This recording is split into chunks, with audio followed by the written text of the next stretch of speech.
میرے اوپر پریشر ڈالا جا رہا ہے، کچھ دوست ہیں تو غصے میں آ جاتے ہیں جو ہے وہ لفافی سمجھتے تھے یا نون لیگ کے کیمپ میں بسم اللہ الرحمن الرحیم۔ السلام علیکم ناظرین، مریم نواز صاحبہ کی ویڈیوز لیک ہو چکی ہیں، آپ سب نے دیکھ لی ہوں گی۔ ان ویڈیوز میں سب سے پہلے شوکنگ چیز یہ ہے کہ مریم نواز صاحبہ، وہ مریم نواز صاحبہ جو خود حکومتی عہدیداروں کو، ججوں کو، اسٹیبلشمنٹ کے لوگوں کو، سیاستدانوں کو یہ کہہ کے ڈراتی تھیں کہ جی آپ کی آڈیوز اور ویڈیوز میرے پاس موجود ہیں، ان کی اپنی ویڈیوز لیک ہو گئی۔ یہ سب سے پہلے شوکنگ چیز ہے، لیکن یہ شوکنگ کے ساتھ ساتھ قرآن کا وعدہ بھی پورا ہو رہا ہے کہ اللہ تعالیٰ قرآن پاک میں فرماتے ہیں کہ جو تم بو گے، جو تم کاشت کرو گے، اس کا مفہوم یہ ہے کہ جو تم بو گے وہی کاٹو گے۔ اگر تم گندم کی کاشت کر رہے ہو تو گندم ہی کاٹو گے، باجرہ نہیں کاٹو گے۔ اور اس کے بعد دوسری جو شوکنگ چیز تھی، وہ یہ ویڈیوز جس انٹرویو سے لیک ہوئی ہیں وہ اس صحافی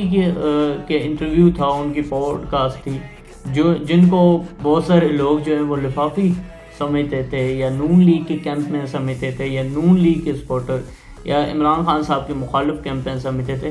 ان کے انٹرویو سے لیک ہوگی۔ اور منصور علی خان صاحب، یہ ویڈیوز جو ہیں یہ کچھ عرصہ پہلے، مہینہ ڈیڑھ پہلے منصور علی خان صاحب نے انٹرویو کیا تھا مریم نواز صاحبہ کا، تو اس میں سے لیک ہوئی ہیں۔ اور یہ وہ کلپ تھے جو آپ نے ان کے اس انٹرویو کے بعد یہ بھی سنا ہوگا کہ انہوں نے کہا تھا کہ میرے اوپر پریشر ڈالا جا رہا ہے کچھ دوست کلپس کا کہ آپ انٹرویو سے نکال دیں، لیکن میں نہیں ڈرنے والا اور میں ایسے نہیں کروں گا۔ اور بعد میں ابھی آپ نے دیکھا کہ وہ ویڈیوز جو ہیں وہ وہاں سے لیک ہو گئی۔ اب وہ تو کہہ رہے ہیں کہ 5-6 کیمراز تھے، یہ ہو گیا وہ ہو گیا، تو میں نے نہیں کی۔ پر جہاں تک میرا اندازہ ہے، آپ سب کو بھی پتہ ہے کہ یہ اس وقت ان کو منع کیا گیا، لیکن بعد میں انہوں نے، یہ خود ہی ایک ٹیکٹس ہوتی ہے اپنا آپ کو پروموٹ کرنے کی، تو انہوں نے اس کی وجہ سے ان کا انٹرویو پروموشن میں جائے گا اور آلریڈی ان کی جو ریٹنگ ہے وہ بڑھے گی۔ اب دیکھتے یہ ہے کہ جو ویڈیوز لیک ہوئی ہیں ان کے اندر اصل میں ہے کیا چیز۔ اس کے اندر جو ہے وہ منصور علی خان صاحب مریم نواز صاحبہ سے بات کرتے ہیں کہ جو نواز شریف صاحب نے BMW لی تھی 2008-9 میں، جو انہیں تحفہ ملی تھی as a head of state 90s میں، اور انہوں نے لی 2008-9 میں، اور اسپیشلی انہی کی وجہ سے ریلیکس کیا گیا تھا توشہ خانہ کے قوانین کو یوسف رضا گیلانی صاحب کے دور میں۔ تو وہ کہتی ہیں جی مجھے نہیں پتا، لیکن آپ ویڈیو نہ بنائیں۔ اس ویڈیوز میں وہ موجود ہے، وہ اس طرح کر کے کہتی ہیں کہ آپ ویڈیو تو نہیں بن رہی، آپ نے ویڈیو نہیں بنانی ہے اس کی۔ اور وہ دیکھ کے پھر ہمیں ایک انڈین مووی کا سین یاد آ جاتا ہے کہ جی اس میں انل کپور انٹرویو کر رہے ہوتے ہیں جرنلسٹ، تو اس میں وہ کہتے ہیں جی ویڈیو روک دو، تو وہ ہمیں یاد آ جاتا ہے۔ تو یہ کوئی پرانی چیز نہیں ہے، خیر یہ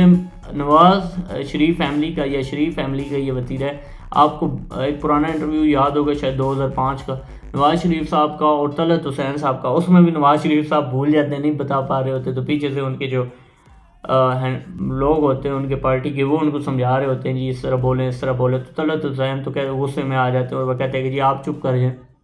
اور طلعت حسین نے بعد میں بتایا بھی کہ وہ انٹرویو لینے گئے تو زور سے اثر ہو گئی، اثر سے مغرب ہو گئی، تو آپس میں وہ یہ کمٹ نہیں کر سکے کہ جی آپ کون سے سوال پوچھیں گے۔ انہوں نے کہا تھا کہ میں تو پریپیئر کر کے نہیں لاتا، انٹرویو کے اندر سے ہی سوال بناتا ہوں اور وہیں سے پوچھ لیتا ہوں۔ تو وہ نواز شریف کے جو لوگ تھے وہ یہ کہہ رہے تھے کہ آپ ہمیں بتا دیں آپ نے سوال کیا پوچھنا ہے، تاکہ نواز شریف صاحب جو وہ پہلے تیاری کر کے آئیں کہ کس طرح انہوں نے جھوٹ بولنا ہے۔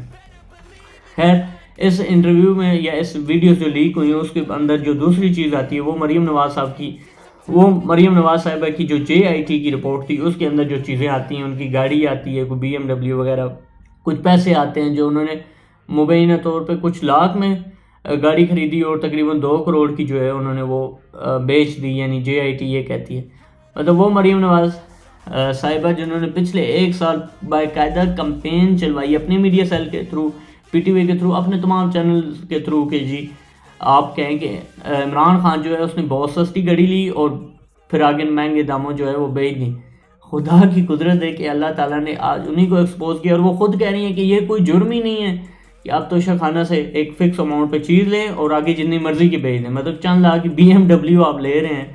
BMW چند لاکھ کی، اور اس کو کروڑوں میں بیچ رہے ہیں۔ تو اور دوسرا جو آپ کا ایک پرائم منسٹر وہ 50% پے کرتا ہے اور پھر اس کو بیچتا ہے، تو آپ اس پہ جو توشہ خانہ گڑی چور اس طرح کے جو ہیں وہ آپ الزامات۔ اس کے بعد بات کرتے ہیں پیپلز پارٹی کی، اور بلاول بھٹو زرداری جو ایک برگر بچے کی طرح بیہیو کر رہے ہیں۔ ہمارے پاس ایک بڑی مشہور ٹرم ہے برگر بچہ، وہ اسی کی طرح کام کر رہے ہیں۔ پیپلز پارٹی کی بات کرتے ہیں۔ پیپلز پارٹی جو ہے وہ as a party double game کھیل رہی ہے. مطلب آصف زرداری اور ان کے کچھ مطلب اسپیکر صاحب یہ سارے حکومت کے ساتھ کھڑے ہیں, لیکن جو ان کے تھوڑے پرانے جو لوگ ہیں, مطلب اعتزاز احسن صاحب تو بہت اچھا بول رہے ہیں, لیکن لطیف کھوسہ ایک دو جو ہیں ان کے, لطیف کھوسہ سابق گورنر پنجاب, یہ اور 2-3 اور بندے ہیں, وہ یہ کہہ رہے ہیں کہ جی عدالت پہ حملہ نہیں کرنا چاہیے, کانسٹیٹیوشن میں نہیں ہے یہ یعنی وہ عدالت کے ساتھ بھی جا رہے ہیں اور ساتھ حکومت کو بھی سپورٹ کر رہے ہیں. مطلب وہ میرے نزدیک وہ اس طریقے سے کر رہے ہیں کہ کل جب ہم اپوزیشن میں جائیں یا حکومت سے باہر جائیں تو ہمارا نیریٹو یہ بھی ہو کہ ہم تو عدالت کے ساتھ کھڑے تھے جی, ہم نے تو اس جو یہ غلط کام کر رہے ہیں, جو یہ عدالت کے خلاف ایک بغاوت تیار کر رہے ہیں یا عدالت کو کمزور کرنے کی کوشش کر رہے ہیں, وہ بعد میں جا کے کہیں ہم تو عدالت کے ساتھ کھڑے تھے. یہ دیکھیں جی لطیف کھوسہ کا بیان, یہ سنیں اعتزاز احسن صاحب کو, اور یہ سنیں فلانے کو. تو یہ ڈبل گیم کر رہے ہیں. حکومت کو خود بھی سمجھنے کی ضرورت ہے کہ نون لیگ کو کھڈے لائن لگا دیا آصف زرداری نے,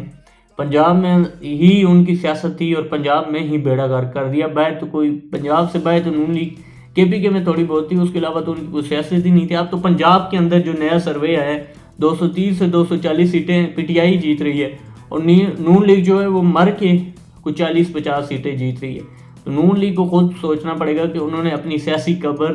کس بندے کے کہنے پہ جو ہے وہ کھود لی. پھر بلاول بھٹو زرداری صاحب کانسٹیٹیوشن کی بات کرتے ہیں, پاکستان کی بات کرتے ہیں. بلاول صاحب آپ کے نانا جو ہے وہ پرائم منسٹر ڈکٹیٹر کے دور میں فارن منسٹر ڈکٹیٹر کے دور میں بنے, اور وہیں سے پاپولر ہو کے پرائم منسٹر بنے, پارٹی بنا لی. اور اس کے بعد پھر آپ کی ماں جو ہیں وہ 1988 میں جب پاکستان میں واپس آئیں تو والد کی وجہ سے عوام نے ان کے ساتھ پیار کیا, ان کا اپنا کوئی کارنامہ نہیں تھا. اس کے بعد آپ اگر بچے باہر سے پڑھ کے آئے, ساری تعلیم حاصل کر کے آئے, آپ کو اردو نہیں آتی, بولنی نہیں آتی, آپ موبائل نکال کے پڑھ رہے ہوتے ہیں, آپ پیپر اٹھا کے پڑھ رہے ہوتے ہیں, وہ بھی غلط پڑھ دیتے ہیں, آپ کی کانپیں جو ہیں وہ ٹانگنی شروع ہو جاتی ہیں, اور آپ پاکستان کے ہر ادارے پہ چڑھائی کر رہے ہیں. ادھر کہہ رہے ہیں فوج پہ بات نہ کریں, دوسری طرف عدلیہ پہ آپ باتیں کر رہے ہیں. آپ عدلیہ کے اندر سلیکٹڈ اور ڈکٹیٹر کہہ دیتے ہیں چیف جسٹس کو, اور ادھر فوج پہ بھی آپ الزامات پرانے جو ہیں ان پہ لگا دیتے ہیں. ابھی تک آپ ایک کمفرٹ زون میں رہ کے کام کر رہے ہیں. ابھی نانا اور ماں کی وجہ سے آپ کو والد گھسیٹ کے زبردستی سیاست میں لے کے آ گیا, تو آپ وہ اس بچے کی, اس بیوقوف اور شرارتی اور نااہل بچے کی طرح جس کی کوئی اپنی محنت نہیں ہے, اور جو ادھر چاہے ادھر مرضی وہ حملہ کر دیتا ہے, اس پہ بات کر دیتا ہے. تو بلاول صاحب آپ جب خود محنت کر کے آئے, جب آپ خود ڈومیسٹک اور خود نیچے سے پولیٹکس کر کے اوپر آئے نا, تو تب آپ کا حق بنتا ہے کہ آپ بول سکیں. اس کے علاوہ آپ کا حق نہیں بنتا. آپ کا حق بنتا ہے کہ آپ جائیں گھر میں آرام سے مزے کریں, رہیں, وہ پیسہ اس پیسے پہ مزے کریں جو اس عوام کو لوٹا گیا ہے. اس کے علاوہ آپ کا اس سیاست میں کوئی حصہ یا کوئی آپ کا فیوچر نہیں ہے. تیسری چیز جس پہ بات کرتے ہیں وہ سب سے اہم ہے کہ حکومت نے آج یا کل تک تقریباً پیسے دینے تھے, جو عدالت نے ان کو کہا تھا کہ الیکشنز کے لیے آپ پیسے مہیا کریں تاکہ الیکشنز جلد سے جلد ہو سکے, جو ڈیٹ دی ہوئی عدالت نے اس پہ الیکشنز ہو سکیں. تو حکومت نے الیکشنز کے لیے پیسے بھی نہیں دیے, اور اس کے بعد ایک ریفرنس یا ایک بل بھیج دیا پارلیمنٹ میں, اور اس کے بعد اس بل میں یہ کہا کہ جی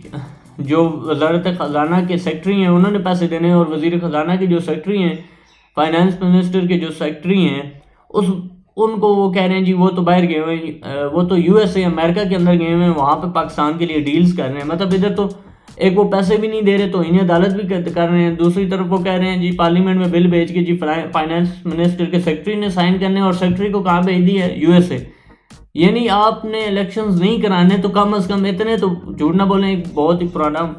محاورہ ہے اور بہت اچھا ہے کہ جب آپ ایک جھوٹ بولتے ہیں, اس جھوٹ کو چھپانے کے لیے آپ کو 100 جھوٹ بولنے پڑتے ہیں, جھوٹوں کا پہاڑ بنانا پڑتا ہے. PDM کی گورنمنٹ کے ساتھ بھی یہ ہوا ہے کہ اب یہ جھوٹ ایک تو بول پڑے ہیں, یہ حکومت تو لے پڑے ہیں, لیکن اب ان کو ہر روز سینکڑوں جھوٹ بولنے پڑتے ہیں, روزانہ نے ڈرامہ کرنا پڑتا ہے, اور اس ملک کی عوام کے ساتھ جھوٹ اور کھیل کرتے جا رہے ہیں. لیکن اب جو عوام ہے وہ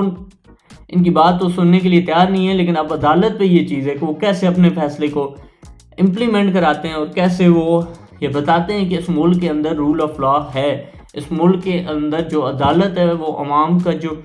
بیسک رائٹس ہیں, بیسک ہیومن رائٹس جو ہیں وہ.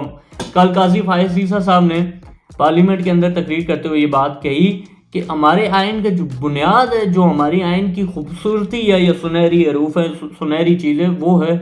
بیسک ہیومن رائٹس یا بنیادی انسانی حقوق، اور ان بنیادی انسانی حقوق میں میرے لحاظ سے سب سے پہلے جو حقوق آتا ہے وہ پاکستان کی عوام کو اس چیز کا حق دینا ہے کہ وہ اپنی مرضی سے اپنے نمائندے یا اپنے فیصلے کرنے والوں کا فیصلہ اپنی مرضی سے اپنی ووٹ سے کریں۔ آپ کا بہت بہت شکریہ، اللہ حافظ۔